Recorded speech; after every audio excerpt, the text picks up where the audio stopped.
Era o meu sonho comprar esse açaí. Que eu pedi muito minha mãe. Eu pedi, mãe, compra esse carnete pra mim. E não deu. E daí eu vi lá no mercado. E daí minha mãe comprou pra mim o de açaí, ó. R$ 23. Saiu do CAPS? Saiu, mas saiu do título. Mas ó, ele é de açaí, olha pra você ver. Ele não testa em animal. Cheirinho de açaí e toque refrescante. Então eu vou refrescar muito. Eu vou abrir aqui pra nós, né, ver.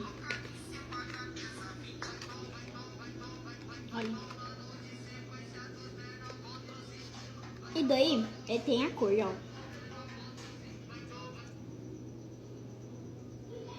Olha que lindo.